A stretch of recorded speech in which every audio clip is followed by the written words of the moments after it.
welcome to another episode of JP and the Beans Talk. Both of us are here. I'm Beans. Hey, it's Beans. Hello. And I'm JP. That's JP. Here we are. Both of us, two of us, JP and Beans, as promised, as advertised.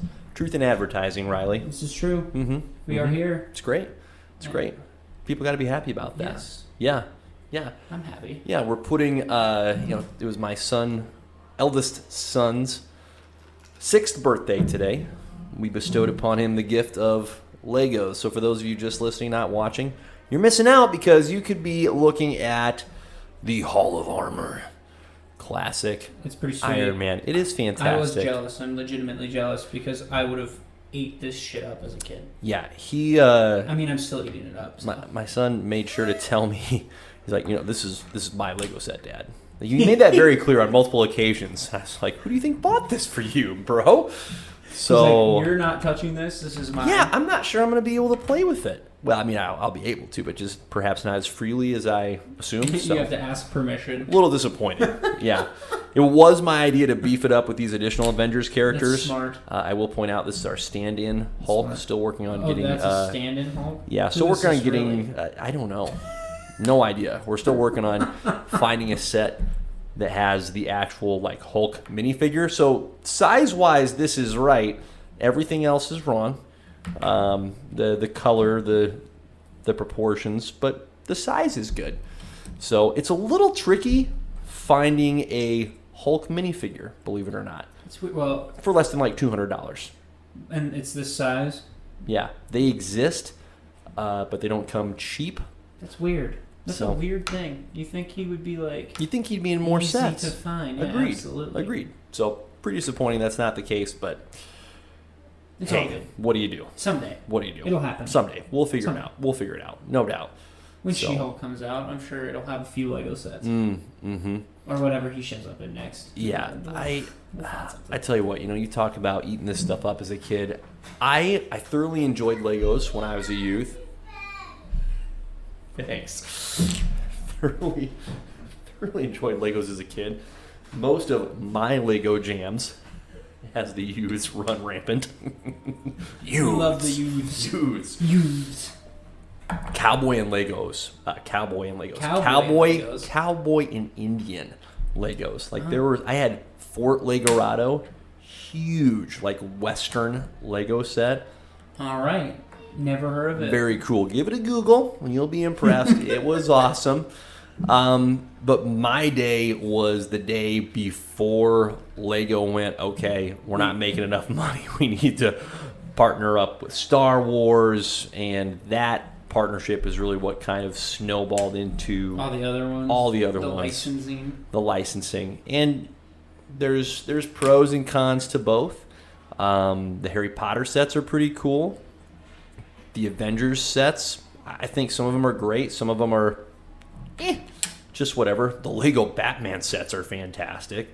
So overall, it's great. I do miss some of the originality of what Lego used to produce. Yeah, I get what you mean. Well, they have the ninja ones. That's not original enough? No, it's original. So it checks that box. It's just, I don't think it's great. I look at those sets and You're like, I don't care. Yeah. I would rather buy and this is probably the biggest sign of disrespect I could give to the Ninjago Lego sets. I would rather buy the City Lego sets. Yeah, but that's fair. Because you can do whatever you want with the city. Because think about it. You can combine the city with... You can incorporate them. Exactly. Yes. Bingo. Correct. Bingo. Ah, man. So, Legos are awesome. Here's the deal. I love having children in particular, sons that adore the Avengers, so that I can just, self-indulge and, just get Lego sets that are for them, technically. I mean, why else have kids? If not to... Tax breaks and Legos. Yeah, exactly. It's really, it's the tax breaks and Legos. And there's probably other reasons, but those are the two best. Those are the two main ones. Yeah, right at the very top of the list. Right at the very tippy top. I'm going to do the same thing. Yeah. What should we talk about today? Well... Ideas? Anything? Should we cut it off right there? It's a good 4 minutes and 48 seconds. It's solid, but I think there's a movie coming out. Really? This week. Which one? Which one indeed? Black Widow 2? No, not Black Widow. It has something to do with a spider, though. Ooh. Okay. Yeah. Is it the Spider-Man movie? I think so. Nice. We're there. That's great. We're there. That's great. Should we go? We should go. Okay, Saturday? I'm super excited. Yes, let's go Saturday. Let's go. Okay. You and me, and then Deal. I guess I'll bring another guy who's desperate for friends. Sure. Whatever it takes, as long as he pays for his own way. Like, that's true friendship when you pay for friends. He will. Great. Okay. His way. Great. So yeah, that Spider-Man movie. There's also been a couple episodes of Hawkeye for us to chat about, so we'll certainly touch on that. Which is good too. It is good. It is good to talk about. Tis the season. You know what? It really is. Let's talk Spider-Man first. Spider-Man.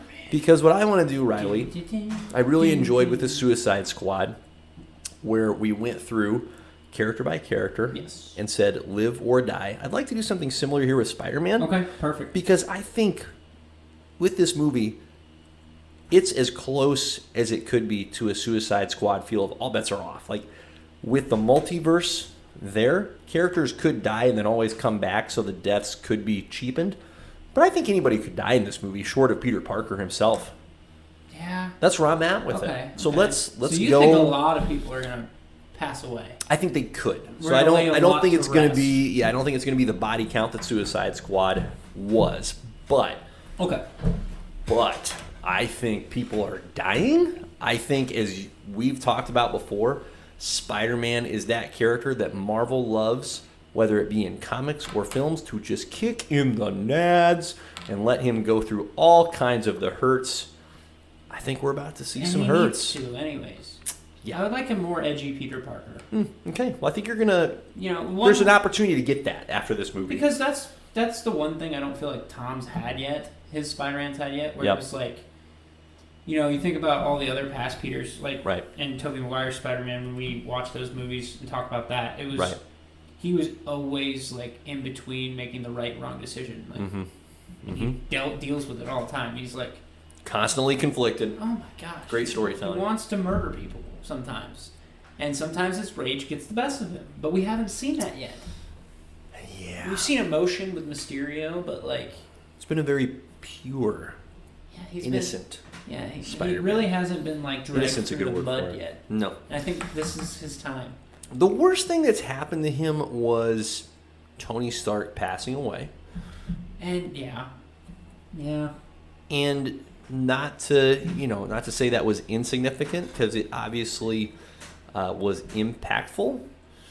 But compared to other people in his life that could have passed away, there are higher stakes candidates, shall we say. Yeah. Well, to a character standpoint, too, Iron Man in reality doesn't do anything for Spider-Man. He gives him a suit. Well, no, I meant like in the sense of like character-wise. Like Iron Man and Spider-Man's stories aren't that connected together. Like Iron Man, Captain America, I would understand way more if Captain America and Thor were devastated, which they were there for his final words. But like Peter wasn't in the room for that. Like he was kind of like that Uncle Ben figure to Peter a little bit, but it's still surrogate uncle. Yeah. But like at the same time, it was kind of like. Yeah, I don't know. You know what I mean? Like, there's higher stakes out there. Exactly. There's higher stakes out there. No question. It didn't affect his story super much. It was just like, character development. Life goes on for Peter Parker. Yep. That's character development. Okay, let's get this pup pulled up, and we're just going to go. We're going to go right in. That's my... Here we go. Before we completely dive into that, though, that is my feel, my perception. How does that jive with you? Are you going, same page, or I feel like there's less risk here. I think most people are going to come out of this okay. I think there is more risk in this one compared to others. Sure. I don't know what the risk is yet. I feel like we could predict all the villains to die, and it wouldn't be that surprising because that's kind of their fate. I think it'd be more surprising if they lived. Agreed. Like if Agreed.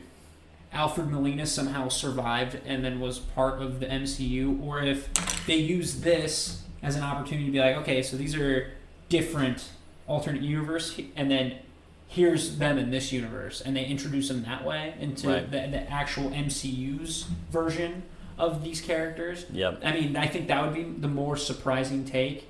For that, I'd be way more surprised if any of the villains lived.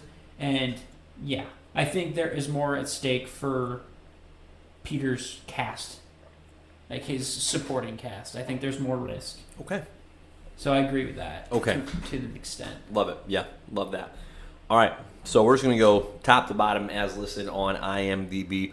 Doctor Strange, do we think he lives or dies? Lives.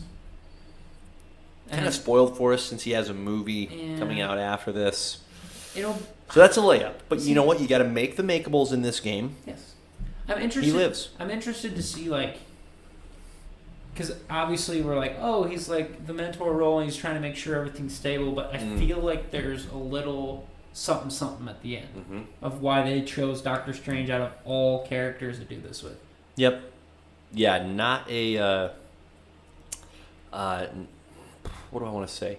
It's a unique choice. Yes, and you know Wong's going to come back in this at some point. Yep. And you're wondering what, like, I don't know. That's I think in this movie, the most non-Spider-Man thing that I am curious about isn't even his villains. It's what the flip is going on with Doctor Strange. Because I can't get over the fact that the Sanctum Sanctorum is in snow, that he and Wong are clearly not on good terms with each other. And if we want to backtrack a little bit to Shang-Chi from earlier this summer, Wong is active in that movie. Doctor Strange, nowhere to be found. Nary a word about the good doctor. With Abomination. Yeah, and Wong is hanging out with Abomination, training him to fight. He's having leading discussions with Captain Marvel and with Bruce Banner. Remember the end credits scene? And you think that would be Doctor Strange instead. Exactly. You think that would be Doctor Strange taking that spot. Yep. So I didn't even think about that. Super curious. Again, this is a Spider-Man movie. Okay. But I'm just as curious to see what happens with Spider-Man as I am to see what the flip is going on with Doctor Strange. It's just a... Like, has the blip, like, when he came back, has that messed with him in some way? Like, is he a little loosey-goosey up in the brain? It is. It's a weird choice. Mm-hmm. It's definitely a weird choice of, like, a companion. Yeah. And I'm also curious as to how long his involvement in the movie will last. Like, it seems like it'll be the whole thing, but I wonder if that's just a bit of a red herring where he'll be involved for the first portion and then a non-factor for the remainder. I think he'll be in and out. So I think he'll be in a good portion of the first movie. Sure. And then I think he'll focus on Peter fighting him, and then he'll maybe bring him back to Doctor Strange, and then him and Doctor Strange fight. That's official. Okay. So they're going to fight at some point, and then I feel like that final battle. How does Doctor Strange not win that fight easily, by the way? Yeah, that's the thing. I don't know. Easily. But and then it comes down to that end fight.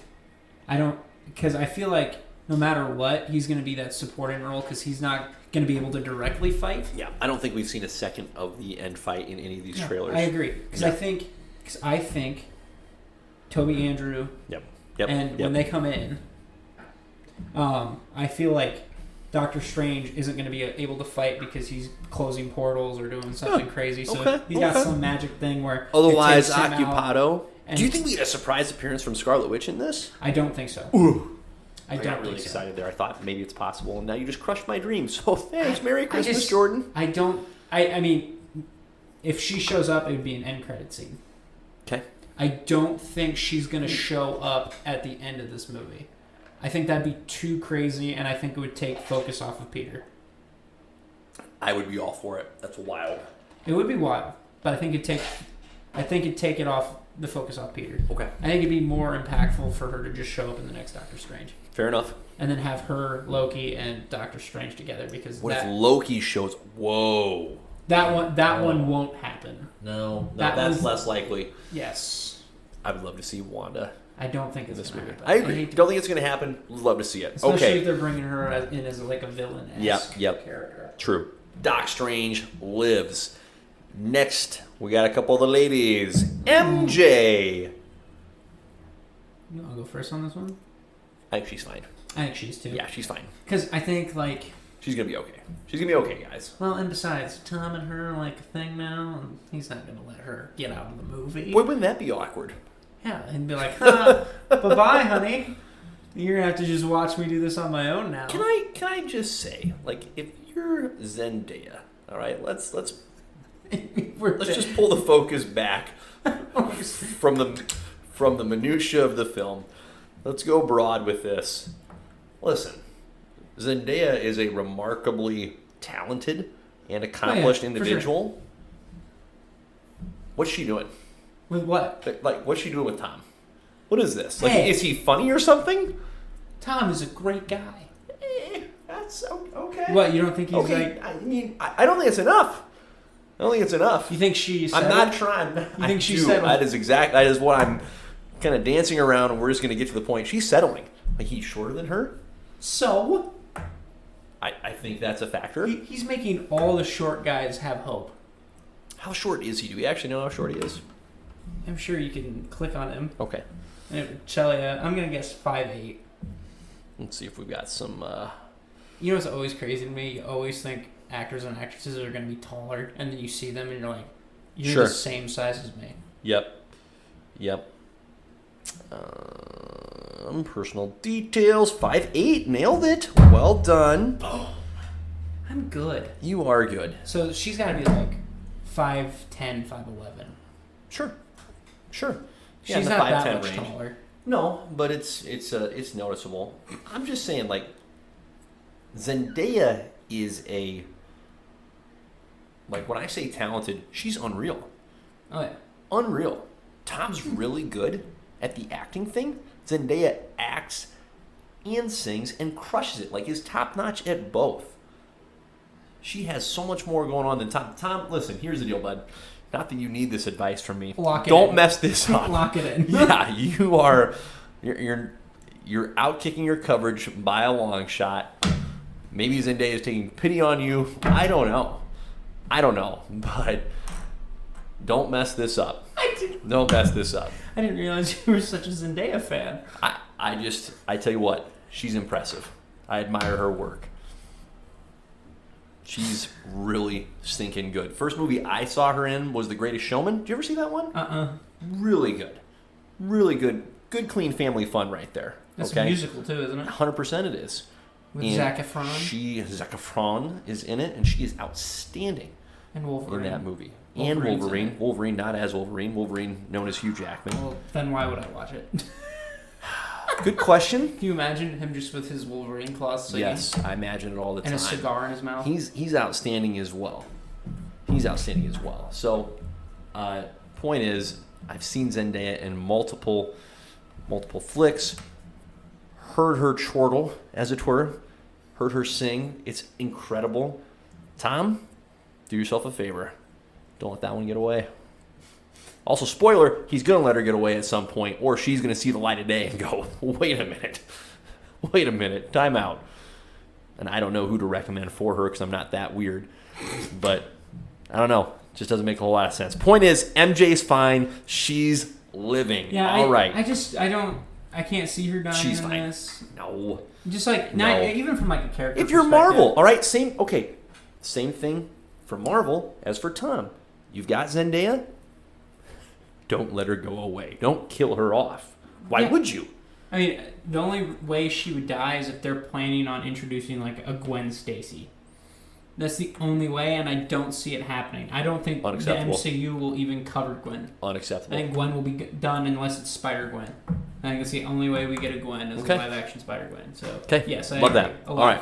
Aunt May. Alive. I'm worried she dies. See, and this, I think it's too early.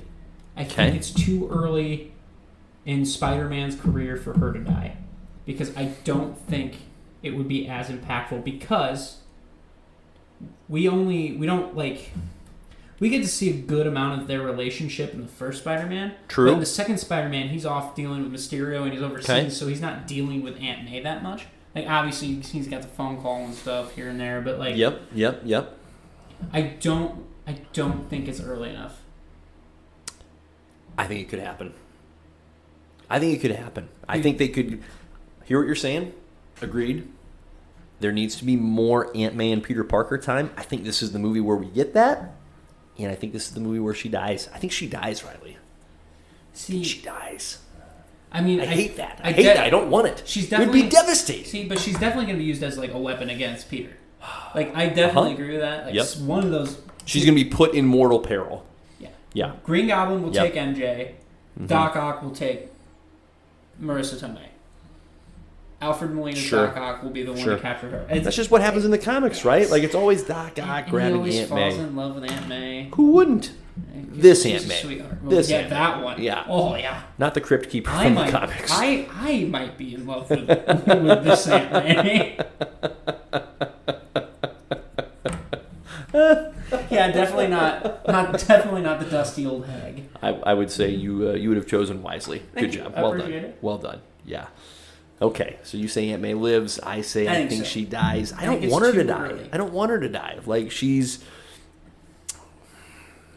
been obviously a different take on the character, which is fine, as we've discussed. Well, sometimes it's fine when the MCU does this, when it goes a very different direction than the comics, because typically in the comics in the movies, what we saw in the Tobey Spider-Man films with the relatively elderly Aunt May is comic accurate, and so for them to cast and intentionally set up a much younger aunt for Peter to be taken in by,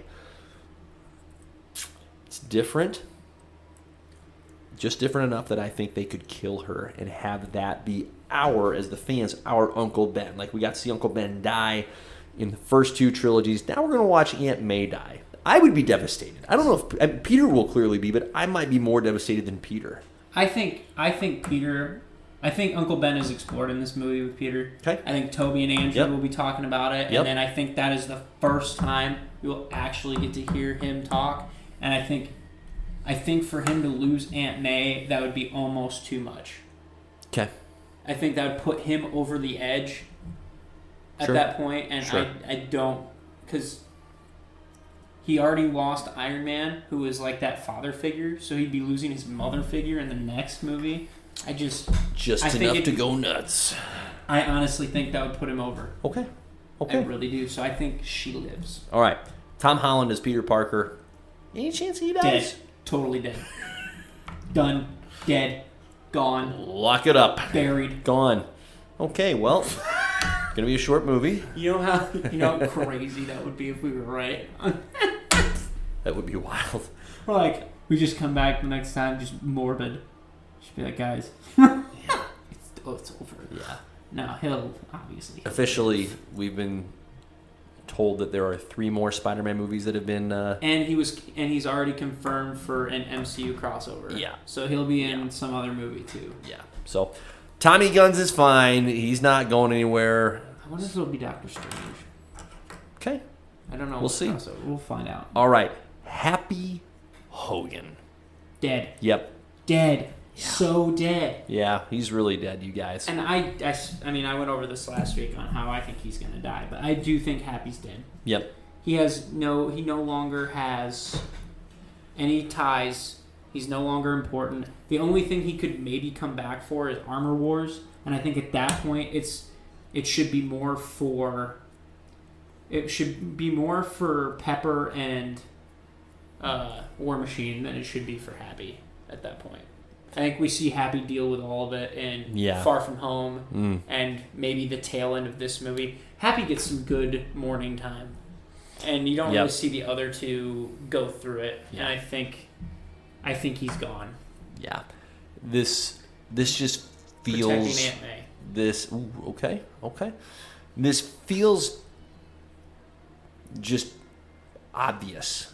It does. It feels like an obvious. His character has endured literally from film 1 of the MCU in Iron Man, has survived a near-death experience in Iron Man 3. So he's been around. He's seen some things. He's come back from some action.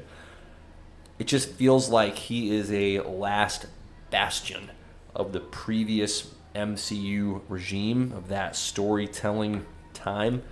that it's his time to step out. Yeah. And there's no real way for Happy Hogan to step out other than to perish. It sounds a little harsh, but where else does Happy Hogan go? What else does he do if he doesn't just die here? Die. Yeah, I'd predict his entire death, but I want to wait until we get to the other character before I go full. Here's a random question for you. A little bit of a thought. Go for it. Okay. Go for it. Do you think any of these characters, when they die, we find out they're Skrulls? That'd be wild. I'm coming up with all the wild theories today. Yeah. What if Scarlet Witch is in this? What if the Skrulls are involved? I'm going to say no. Because I think we're too far away from it. Yeah. I feel like... I agree. Just a wild theory I'm throwing out there. I don't think there's a lot of merit to it. Just a theory. We don't even know what Secret Invasion is going to be about because... Yeah. As far as we know, all the Skrulls are good. You know what I mean? Right. So it doesn't feel like the Skrull invasion makes sense right now. Agreed. So. Yep. I don't know. I'd like to know more about what they're going to do. Okay, we'll move beyond that. We're not predicting any Skrull action. All right. Otto Octavius Doc Ock He'll dead die again. Yep. I think he'll regain his conscience and then die. He'll do something good right before he dies again. Let me ask this question, okay? Do you think these villains die in our MCU universe, or do you think they're simply sent back to where they ultimately die in their own universes? I think they're sent back. Okay. I do too. I have a hard time seeing or imagining any of them actually being killed. It just sent back seems like the more likely end. Yeah. The only one I can see maybe getting out of that and dying earlier would be Green Goblin. Mm-hmm. I don't. Okay. I think most, if not all, will get snapped back. Yep. Before that. I tell you what, I am very excited to learn more about, as we saw in the trailer, Doc Ock rocking some Iron Man tech. Makes me think that the Doc Ock that we're going to see isn't our beloved Doc Ock from the Tobey movies. I don't think that's who it is. I think it's a Doc Ock from a different... I don't think so. Different universe. I disagree. Okay. Tell me more. Because I think... Because to me, it looks like all the villains got upgrades, not just Otto. Yep. And I think out of the two people who are going to figure out how to upgrade everybody, it's going to be either Green Goblin or Otto. Okay. So, and I think one of those two finds a Stark stash of weapons. Okay. And then raids the shit out of it. Interesting. And then upgrades everybody else. Interesting. Although I'm not 100%. So you're predicting some cahoots amongst the villains. They're in cahoots. Yeah, a little bit. Because my guess is that they... Okay, I respect that. My guess is they overhear Doctor Strange being like, all these guys are supposed to die while he has them in prison, and they're like, not on our watch. Hard pass. Hard pass. We'd rather live. We're all going to work together. We would rather be here. Yep. And then they're like, okay, let's tear this place up, and we're going to live here now. Okay. I'm just going to go a different angle with it. I think it's going to be a variant situation where, yes, it's Doc Ock, but it's not the Doc Ock that we know. This is a Doc Ock that has somehow gained Iron Man technology, probably taken over a good chunk of his world, seen some success, had some good times. There you go. There's my wild prediction for it. To me, it doesn't even look like he came with the Stark tech. It looked like he was absorbing the Iron Spider. Okay. Ooh, I like that. You know what I mean? Okay. Because if you watch that trailer, sure, you slowly see the red creep up on the tentacles, kind of like when Iron nanotech action. With the kind of like with the Iron Man suitcase almost, where it's just slow. You can see the addition. So I don't know how he figures that out, but excited to see what happens. All right, Green Goblin, also dead. Dead. Yeah, not gonna make it. But his role is probably going to be the most significant. Okay. Good on Willem Dafoe. Good on him for coming back. We're gonna jump a little bit over on the IMDb piece. Electro, also dead. Okay. J. Jonah Jameson lives, because if they bring him back just to kill them, I will riot and burn down the streets. Next. He's fine. He's fine. Yeah. J. Jonah is fine. Delighted that he's back in it. I would love for him to have the hair and mustache. He has a that mustache. he did. I want the hair. That is looking like that's happening, which iconic. I want it to. Yeah. I want it to. Yeah. But Make the it happen. mustache is back. Make it happen. Yeah, mustache is great. Mustache is great. J.K. Simmons as J. Jonah Jameson is one of the best parts of the original Spider-Man trilogy. It's true. Second, maybe to Toby. Toby's the best, but then is it J.K. Simmons? I honestly hope. I think it is. I honestly hope at the end of this movie we see Peter become a photographer for the Daily Bugle. That's what I want towards the end. Okay. We'll see if it happens. Love it. Wow. Okay, Betty Brant. Dead. She's dying. I could see her dying. Dead. But that all goes in my theory, so I'm sticking by my theory. She dies. Ned. He's not gonna die. Ned's gonna die. He's going evil. He's going evil in this one, ladies and gents. I think either Aunt May or Ned dies. I don't know which one, so I'm doubling down and saying both, so I can go 50%. I'm saying neither. Ned's not gonna die. Ned's gonna go bad. I can't stand that idea at all. I know it's probably right, but I can't stand the idea of Ned going bad. Here's what's a little weird. I would rather see Ned die than see Ned go bad. Oh, I agree because okay, thank goodness. I felt really unwell saying that. This is why I think this movie is going to be the most impactful because not only is Peter going to lose a friend, he's going to have to fight his friend that he has gotten so close to. Because what's more devastating than someone dying is someone changing into somebody that they shouldn't or they weren't going to be. Yep. And just watching them take this dark path. You're like, I have to now stop you. This is what I have to do. And you don't want to do it, but you have to. And that's why I think he's going to go bad. Because that would be... You make an outstanding argument. You're absolutely correct. That would be... It's in his name, people. He was born to do this. I'm sorry. Is that actually like the Hobgoblin character from the comics? Like, is that the actual name? I believe so. To be fair, the Hobgoblin has had like 3 people take up the mantle. Sure. Like, kind of like how Green Goblin just has Harry and... Okay, right. There's not any one... Harry and... Yep. Well, it's usually Harry and Norman, and mostly Norman, because Harry's just insane. Like his father, but it's not all Harry's fault. Runs in the family. Norman made a deal with the devil. Let's see. Okay. Ned leads your comics. Your argument is sound. It has more merit to it than my argument for him dying. I can't stomach the idea of Ned turning evil. So I'll be wounded. I'll be wounded if it does indeed come to pass that he takes on the Hobgoblin mantle. That's going to be devastating, and I don't want any part of it. But I think you're probably right. Well, that's really it. We're getting into the super supporting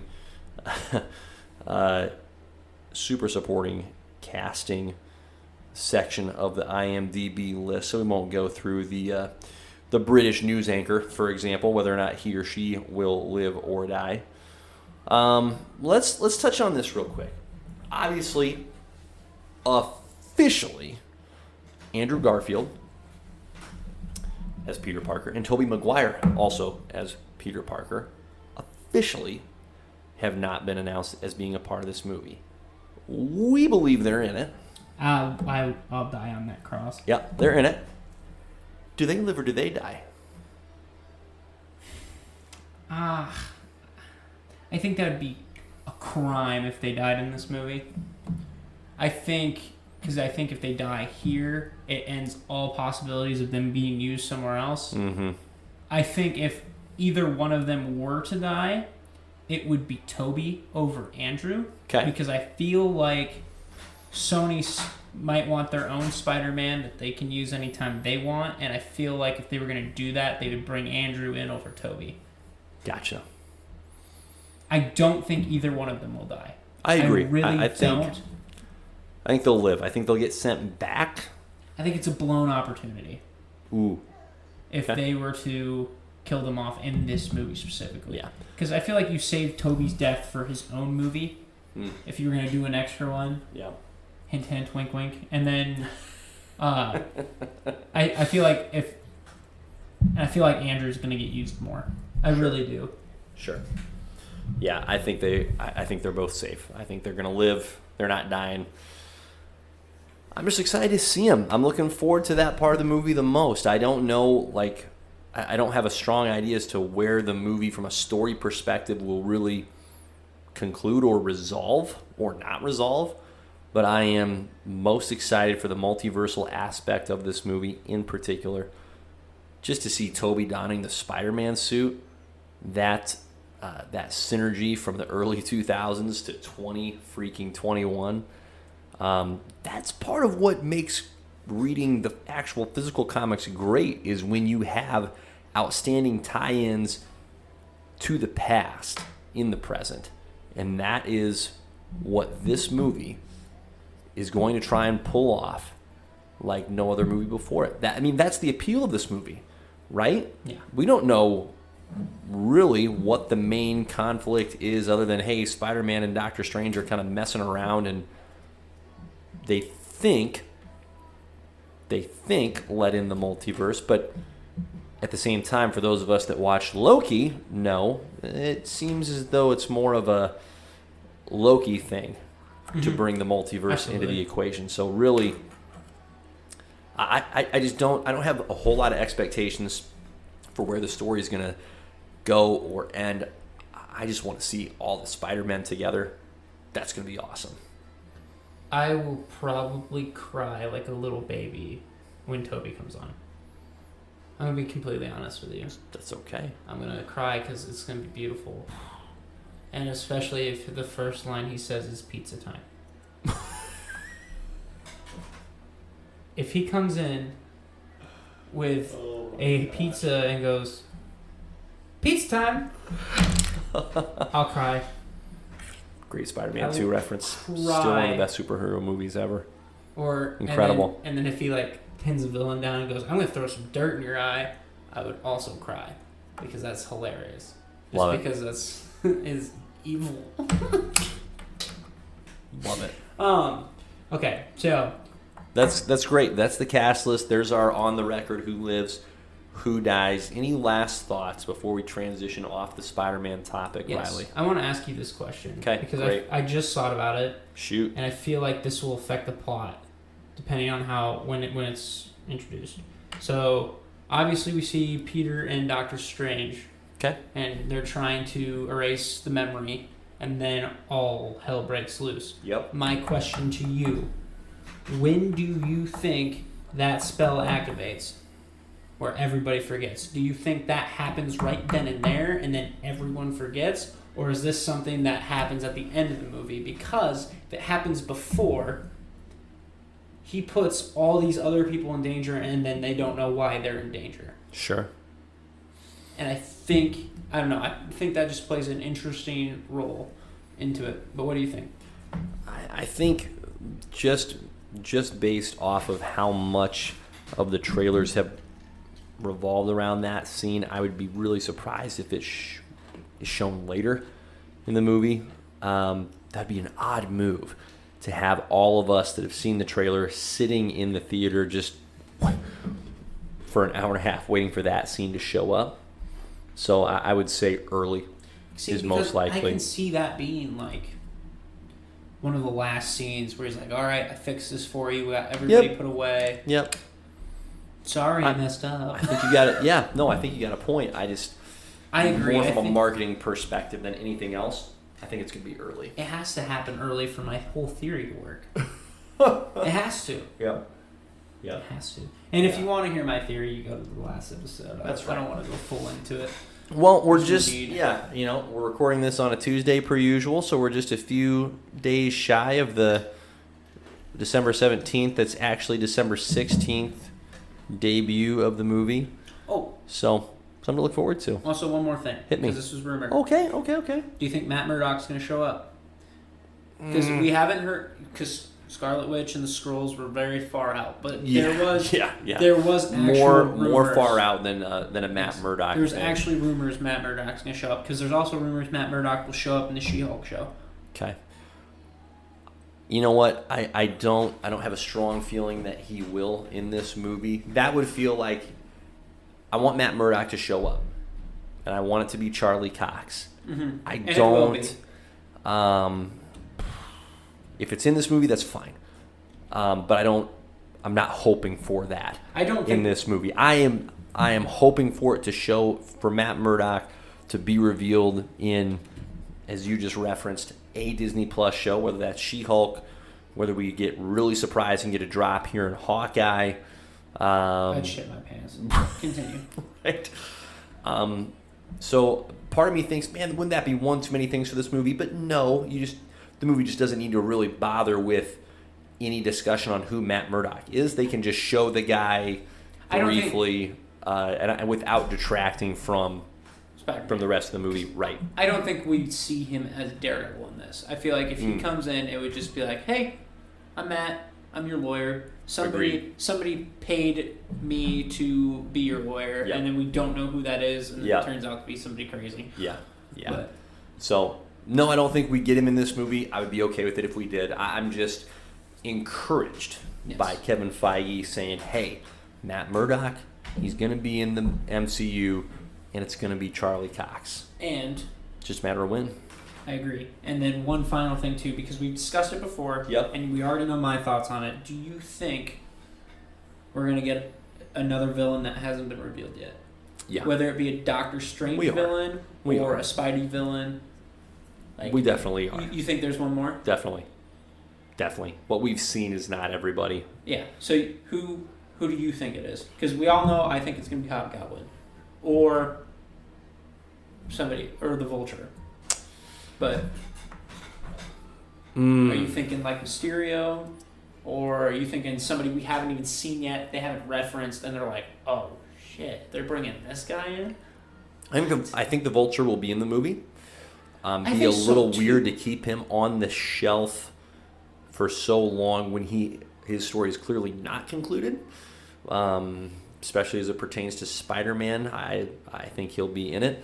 But I think there's someone that we just haven't seen at all yet. I don't think it's going to be Mysterio. I don't think so either. Yep. I think it'd be either Vulture, I think Hobgoblin personally, or that third party where it's just somebody pulling the strings. Yep. And I really do think that's the case. Yep.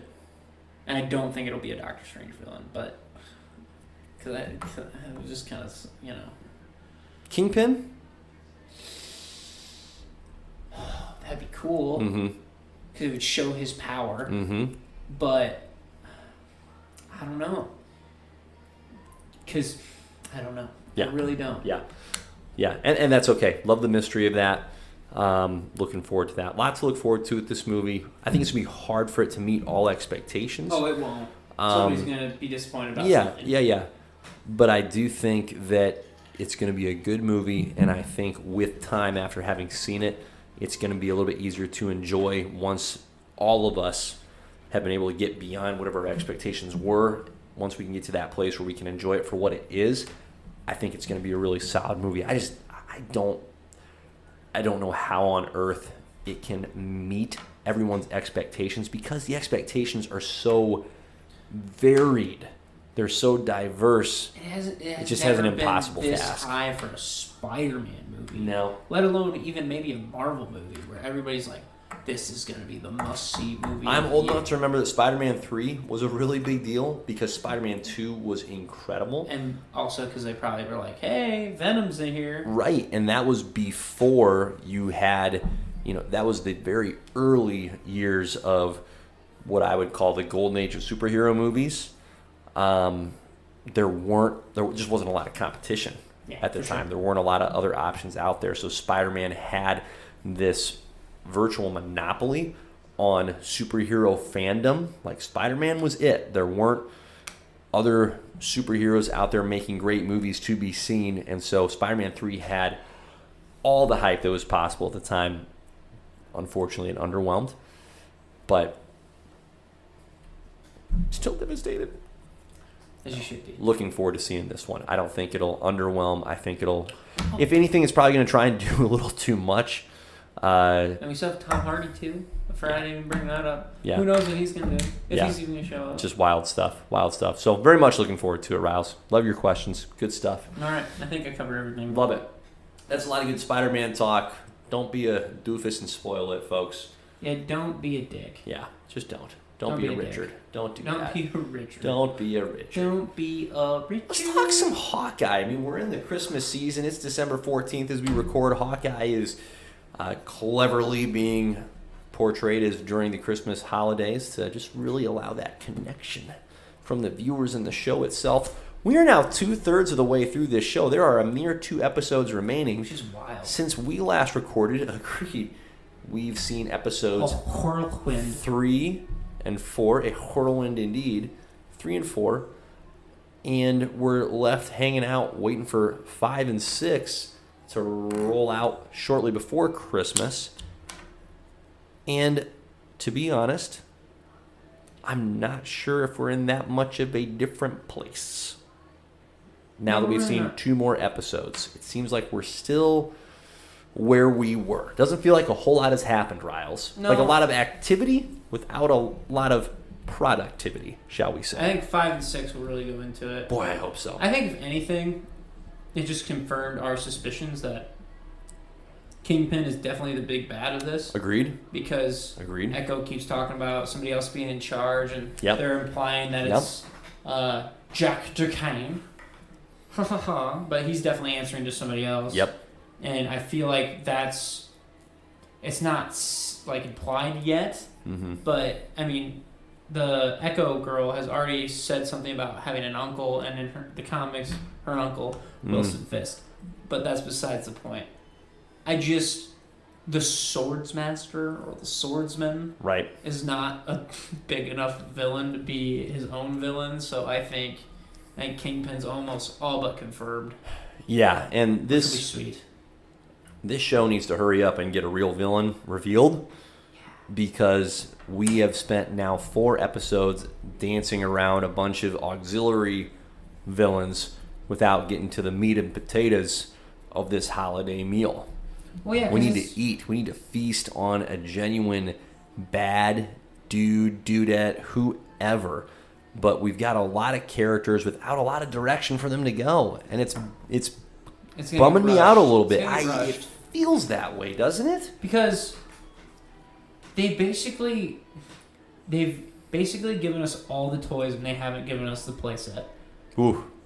You know what I mean? Mm-hmm. Like, we have Yelena, who shows up, and you're like, that's my wife. And then she shows up, kicks ass, and he's like, oh, they sent a Black Widow after me. But why? We don't know. And then we also have Echo being set up to be this badass. And then they're like, oh, this is where this watch was. Which, by the way, we don't know what the watch does. We don't know where the watch is. And the only thing they said is that the watch reveals the identity of somebody else in the Avengers. Mm-hmm. Who? Don't we know them all? Mm-hmm. And who's dumb enough to just have a watch that's like, oh? Are they the Flash? Is the costume stuck in the watch? That would be awesome. I want that now. I want that to be it. You know what I mean, though? We don't know the significance of the watch. We know kind of what the watch does, and then we have Echo's getting her own show. But why should I care? I don't know what to tell you. I haven't had that moment where this chick. Let's see more of this. Let's watch whatever the show's going to be about with her. Right. Right.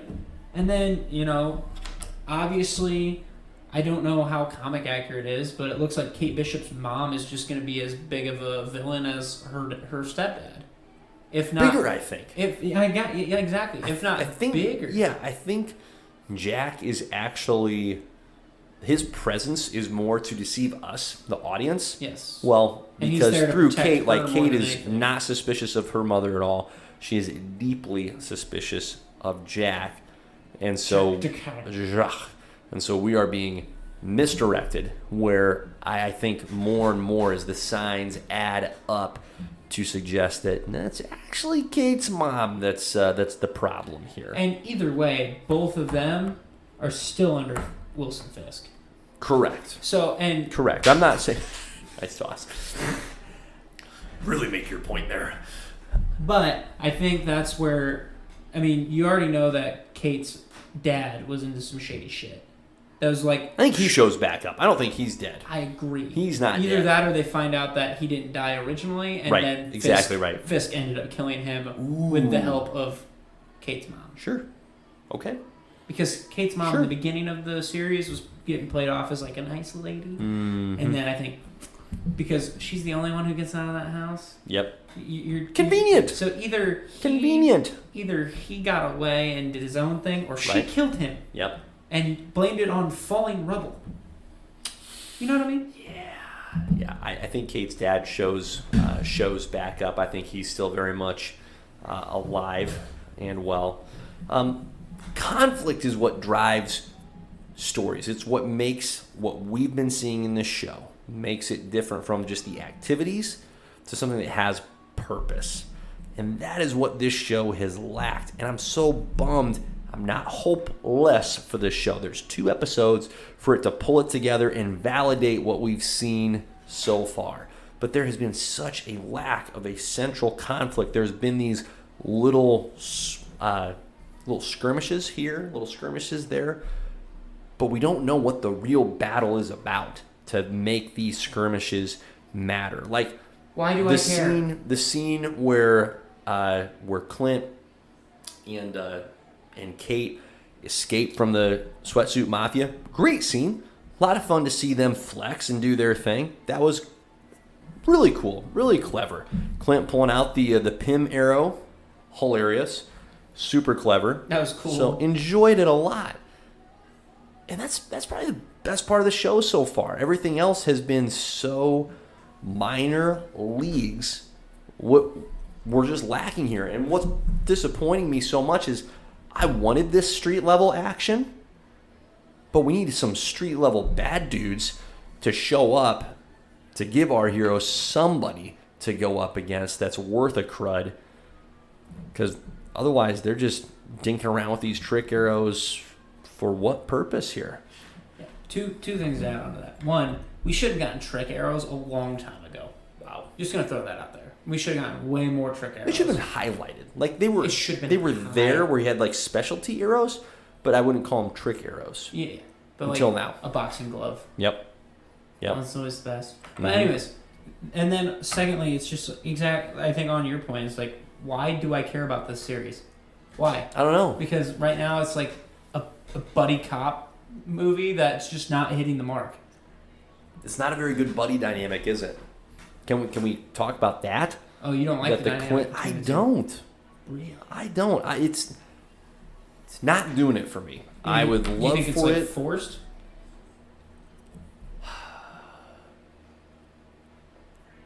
I'm familiar with Clint, and I enjoy what Clint brings. Kate, I'm just having a hard time liking her. Really? Yep. Waiting for her to give me a reason to like her. She's just kind of snotty, clingy. Like, what is she doing for Clint? She's made his life worse, not better. She's entitled as all get out. Yeah, because I'm waiting for her to do something that makes me go, all right, I'm rooting for you now. Because this is the first person that Clint's like letting back into his life after Nat died, and it's kind of like in that he's finally like letting him back in, and then she's just setting herself up to be killed, so he's disappointed again. Is what it feels like almost. And I don't mind their dynamic because I think they had great like the coin thing, which is sweet, by the way. That's going to come back. That's coming back at some point in the next couple episodes. Yep. It's a foreshadow. It's a hard foreshadow. Somebody's going to get dinked in the forehead with it. 100%. But Kingpin's going to lose an eye. Oh, that'd be hilarious. Or like they cripple him and that's why he has a cane. My gosh. That would be incredible. Yeah, I love the buddy cop dynamic with Falcon and Winter Soldier. I was all about. Yep, that worked well. That was easy to jive with. And they already had that to establish going in. So that helped. That felt very, very natural, very organic. This has thus far felt very forced, and I think there was an opportunity to really go with the fan dynamic of Kate Bishop just loves Hawkeye, like he is her inspiration for who she is. But it just hasn't clicked for me. Maybe on a rewatch, but first blush, I'm just lacking in my support for Kate. Would love to have that changed. Have nothing against Haley Steinfeld. I don't think she's been poorly cast. You still don't think Kate's been given the chance to shine? The character just hasn't been engaging for me yet. I think her growth will happen towards these last 2 episodes. I think that's where it is. There hasn't been a lot of character development with her yet. She's still kind of the same as she was in the first episode. Yeah, but, very, very similar. Yeah, and in that rooftop, to transition away from that, the rooftop battle at the end of episode 4 with Maya, Yelena, Clint, and Kate. Why did Maya bail all of a sudden? What was that? Like, they were duking it out. She gets hit with an arrow, and then she just skedaddles? Is done? Why? I wonder if she knew it was a Black Widow, and she's like, I can't deal with that, or I don't know. But for me, the one thing I am happy about is I'm glad they didn't just throw Kate in there without explaining that she's had all these black belts and stuff. Because can you imagine if you have zero backstory and they just throw her in there and she's keeping up with a Black Widow? That's a good point. No, that's valid. So thank God we got that. But they've developed her skill set. Yeah, because you are right though. Because what called her off? It just seemed like a very random time to say, you know what? I'm out. I'm good. I need to rewatch that almost. Yeah. Because I'm trying to think of because to me, she's probably watching Hawkeye and Yelena fight. Mm-hmm. And then at that point, and then even Yelena bails. Well, yeah, Yelena bails, and we don't know why she bails. Right. They both attack and then bail. For what reason?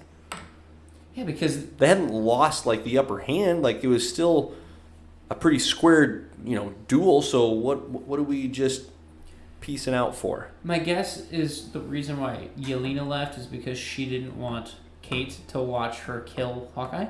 Would be my only guess. Yeah. But the other one doesn't make sense on why she left. Yeah. No, I don't get it. Because she didn't get back what she lost. I don't get it. No, I don't get it. Okay, The Watch. I have a theory. Ooh, theory time. Let's go. My theory, and I looked it up, and I've had there's others with this theory. There's others with this theory, but I had it first, at least in my mind. I think that The Watch belongs to Mrs. Barton. Really? Okay. Okay. Here's why. Here's the thread that I'm tugging on. So, Mrs. Barton, chatting up with Clint. Mm-hmm. All of a sudden, just drops a foreign language in there. Yep. Okay. Yeah. And then transitions right back to English. Was it Russian? I don't know. Russian, German, really not sure. It was really fast though. It was quick. What was that about? Why is that dropped in there if not to suggest that Mrs. Barton is a former S.H.I.E.L.D. agent? Someone that has been, quote, out of the game for a while? It makes sense for sure. That's where I'm at with it. That's where I'm at. Because you're going to just assume that Hawkeye just walked up to a random bar and was saw this girl and was like, hey. Well, we know nothing about their backstory. And she's a kindergarten teacher. Right. We know nothing about how they met.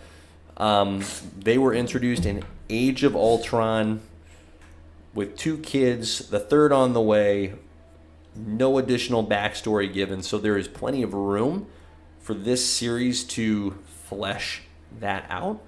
So that's where I'm at with that. Is what I feel most strongly about. Could totally be wrong, of course, but that's what I think. No, that's solid. But here's my question for you then. Yep. Because I'm pretty sure they said that watch is hiding the secret identity of somebody. Hers. So if that's the case, what's her hero name? Mockingbird. You think it's Mockingbird? I do. I think that's where they'll go with it. Okay. Yeah.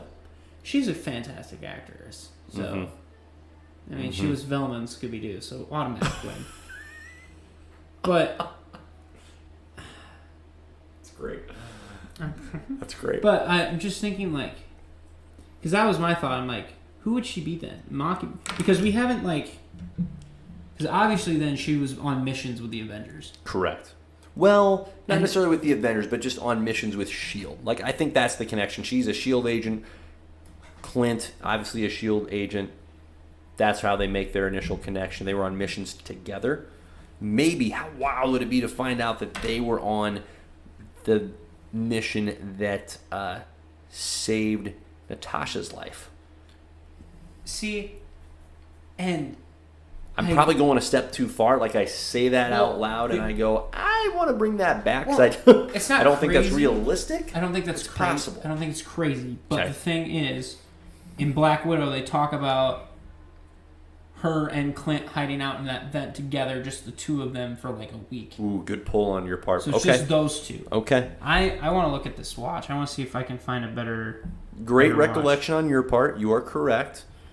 Watch. So makes that particular aspect of this theory that much less likely. Because this is what I want to. I want to see the watch. I don't want a Hawkeye watch. I want to. Laura Barton. Sorry, I keep blanking on her name. I refer to her as Mrs. Barton, which is Avengers fine. Compound, and then there's not a great. I mean, there's not a great view of the watch. It's a Rolex. It's doesn't look definitively like a male or female watch. Could be one or the other. I mean, it's a very unique. It's so ambiguous, right? A watch could be worn by anyone. But see, the thing is too, because it's like, because the only other thing I can think of is like, it connects him to Ronin, but that wouldn't make sense to me. So yeah. But like, why does Kingpin want that watch? That's the question we have to ask then, because if it's just a secret identity, what did she do to him to want her dead? Because that's the only. Great question. Great question. Yeah, that's what I'm wondering. Like, what if it's just a secret? It's got to be somebody important. It has to be somebody important that screwed the Kingpin over to the point where he's like, I need to find out who you are. And then, how did he hear about that watch in the first place? He's well, like, it would have been pre. Yeah, for this theory to work, it would have to be a pre-snap scenario. And if it's a character we haven't seen, then you have to ask the question, why have we not seen them? Yeah. Do you have any theories? I mean, that's my one theory. I really don't have other fleshed out theories. I don't think it's Nick Fury, for example. I don't think so either. I don't think it's Maria Hill. No. No. You know, the only watch I can think of that had any significance was the Iron Man watch that turned into a hand gauntlet. But to me, that's not significant enough for somebody to be like, hey, I don't want that. There you go. So for me, and like I said, they said it was a secret identity. It's just, I think Mockingbird's a solid theory just because she's known for working with S.H.I.E.L.D. Mm-hmm. And I think you have to think about, like, well, who else? Like, I mean, that's really the question, because who else? They've kept this. I mean, the Wasp maybe, but that's a pull in itself, and I don't think that's Agreed. Like, and the watch just contains somebody's secret identity. I feel like there's more to it than that. It's got to have codes in there or something. From Avengers Compound or something on that lines. Like, I don't know who, but there's got to be something more significant than just a secret identity. Here's what we know. These last two episodes have a lot of ground to cover in order to take the show from... That's why it's frustrating. 4 episodes of stuff into a 6-episode series of actual value. And just to wrap it up all in a nice little bow, because... Yep. Not a lot of time. No, because... Not a lot of time to get that job done. So Hawkeye and Yelena are going to fight again in this one, and then they're going to talk and be like, oh, I didn't actually kill her. And then... Or she's going to Should be a pretty short conversation. Like, she's going to say something, and then he's just going to start bawling, and he's like, I didn't know you were her sister. And then, I mean, Kate's probably going to get into trouble one more time, and then it's going to be like... No. And then it's going to be like... Or it's going to be something dumb like Hawkeye's in trouble, and then she's going to swoop in and actually save the day this time. But, like, one of the two. So, you have to get her... Yeah. You have to get him, Yelena, and her all on one team. And then you have... And Echo. Echo's going to switch sides. You already know that's gonna happen. True. So it's gonna be True. It's gonna be Hawkeye and the ladies. Girls' Night. Hawkeye never heard of it. So it's gonna be those four, and then it's gonna be you're gonna have Kingpin. You're gonna have probably the other leader of the tracksuit mafia, and then you're gonna have the Kate's mom and stepdad. So it's gonna be those four versus those four. And you got to figure out how they're going to come together. I think episode 5, we're going to get that big reveal with their mom. A lot of resolution. Needed. It is frustrating out of all of them. Because even with WandaVision, like, as soon as episode 3 hit, everything started to make sense. Correct. And with Loki, it was... I mean, well, we don't talk about episode 3 of Loki, but... No, but Loki, there was conflict right off the bat. Right off the bat. Yep, you're right. WandaVision was a little bit more belated... But Falcon and the Winter Soldier not like, to episode 5 before you're going, this is what the conflict is. And we get to watch that tomorrow. Yeah. But it's just... I don't know. Episode 5 is a big deal, Riley, because if episode 5 doesn't bring some real effing conflict into this show, then it doesn't freaking matter what episode 6 does. This show will have been a failure. Like, it doesn't matter how well episode 6 resolves storylines. If there's not some real doggone conflict here in episode 5, then this show was unfortunately a waste of time, which isn't necessary because the character of Hawkeye is outstanding. This is a worthwhile character to have a Disney Plus show. Finally got something for him, you know. So I'm hopeful. Wouldn't call myself optimistic, but I'm hopeful that episode 5 will come through for us and give us something to really look forward to with episode 6. The only other thought I could have about the watch is it was gnats. Okay. But then again, I don't know why that would be significant. Right. So I don't know. All right. TBD. Okay, that's a lot of good content talk. You had the great idea a couple weeks ago. What kind of multimedia are we engaging with? I'd like to go a seasonal direction with it. It's freaking Christmas after all, yo. What are 3 of your favorite or top Christmas movies to watch this time of year, Riley? No, well, okay, so I'm not good at like bringing back the Christmas movies and watching them all. Okay. But there is one. So your heart is 3 sizes too small. The Grinch is right there. Okay, hold on. You gotta let me get there. Okay? But there is one movie. That's great. Without a doubt, without fail, we watch as a family. Christmas Vacation. Yes. That is number 1. Yes. That is forever the best Christmas movie. It's incredible. Ever all time. It's incredible. That is number 1. I mean, outstanding. It's infinitely quotable. Yes. Infinitely quotable. Infinitely. And then I think number 2 is probably the animated Grinch, the original. Okay, very good. I don't need Jim Carrey did a fine job, but I just want the classic story. Outstanding choice. Have you seen the one with Benedict? Yeah, the one with Benedict. I have not seen that one. It's great. Really? It's great. Watched it kind of on a whim a couple years ago. Fell in love with it.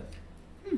Now, me saying that might overhype it a little bit, but I think it's really good. Dude. I think it's really good. They should have a Dr. Seussiverse where all the Dr. Seuss guys get together and they fight the I don't know, whatever. We'll find somebody. We'll find somebody for them to fight. They fight the Whats. The Who's. They go to battle with the Who's and they fight the Whats. All right, so Christmas Vacation. Hit me up for that movie. I'll write it. Christmas Vacation, The Grinch. Any others? It's okay if there's not. That's a solid twosome right there. Because I'm trying to think of great pairing. I mean, you could throw Home Alone in there. But I'm not It's okay. I feel like you're really well set. Feel like you're really well settled on those two. I'm just settled. You stay with those two. So I would have been fine with just Christmas Vacation. That's great. Christmas Vacation, certainly on that list. Here's one that you're not going to hear very often: A Muppet Christmas Carol. Not at all. Listen, you come at me. It's incredible. It's so good. It's so good. Michael Caine is Ebenezer Scrooge. Michael Caine. That's right. I'm Michael Caine. Freaking Michael Caine. He's great. Love that movie. Watched it as a youth. Still adore it. Outstanding stuff. I promised your parents. My third, I'd give you Christmas gifts. I tell you what, it's hard not to put that new version of The Grinch up there because it's really good. It's probably a rotation of like that movie. The Home Alone movies are great. The Santa Claus with Tim Allen is outstanding. That's a classic. It's outstanding. I haven't seen that one in forever. I love Elf. I don't get the hate for Elf. People hate Elf? There are people that actually hate Elf. I've never heard of him. I don't get that. You don't need to associate with him. You don't need to associate with him. I've never been hyped up on Elf, but it's been a long time since I've seen it, so I don't think it's fair for me to be like... Die Hard is great. Oh, you do count Die Hard as a Christmas movie? Of course. Because Bruce Willis does not say it's a Christmas movie. That's fine. Bruce has fallen by the wayside a bit in most recent years, so we're not gonna. Well, all right. Sorry, Bruce, but you've done this to yourself. But no, enjoy this time of year. Enjoy the celebration of Christmas in whatever form that it takes. But fair enough. Particularly in Christmas movies. I think that about does it there, Riles. Sounds good to me. Oh. Well, as always, catch us on YouTube, on Facebook. Yes. On Instagram. Speaking of Instas, I think we're going to have to do an Insta reaction video. Oh, we could do it that way. We could do it that way. Wow. I wonder if we can... we'll figure it out. We'll figure it out. We'll talk about it. We'll talk about it. Yes, also, expect a Spider-Man live reaction. Well, let's not say... Live-ish. We'll be alive. Just won't be during the movie. Our instant reactions. Yeah, we don't want to get kicked out. Mark Ruffalo. And then, yes, expect a Spider-Man reaction video after the movie on Saturday. You bet. It'll be dropped Saturday or Sunday, so into the weekend. It's great.